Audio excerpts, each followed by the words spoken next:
Subay sa maong balita, naapagani sa Dagat Pasipiko o nagpaduol pagani si Bagyong Wilma apan pipila kabahin na sa Eastern Visayas ang gibahaan tungod sa nasinating mga pag-uwan-uwan sugod kagahapon. Sa irantang detalye sa report ni Nico Sereno.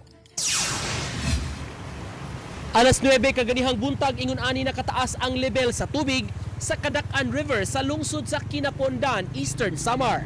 Pipila ka mga lugar na ang nabahaan tungod sa bundak sa uwan sugod kagahapon. Matod ni Mayor Leo Jasper Candido, moabot sa 12 ka mga barangay sa ilang lungsod ang naapektuhan. Karong hapon mihubas gamay ang tubig. Apan ang gikabalakan kung makasinati pa og dugang uwan samtang magkaduol ang bagyo. Yung ulan pabalik-balik.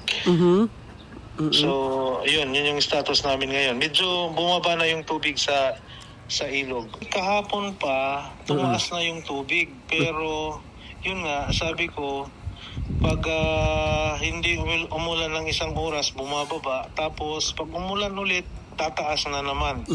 So, kaninang umaga, siya yung pinakamataas. Kagahapon pa ni patuman og preemptive evacuation ng LGU tungod sa nagsingabot nga bagyo. Matud sa mayor, padayon ang ilang pag-monitor sa sitwasyon ug pag-auhag sa mga residente. Magbantay, monitoring din.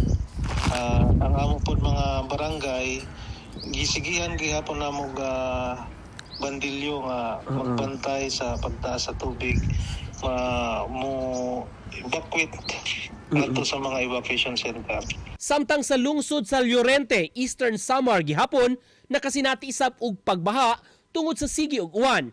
Lakip sa naapektuhan sa pagsaka sa tubig ang barangay Antipolo ug barangay Hugpa. Sa barangay Naubay usab, lakip ang ilang eskwelahan sa nabahaan. Samtang kuha kini sa barangay Habag, Homonhon Island, sakop sa lungsod sa Giwan, Eastern Samar.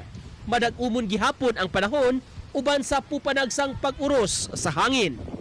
Nico Sereno, Balitang Bisdak.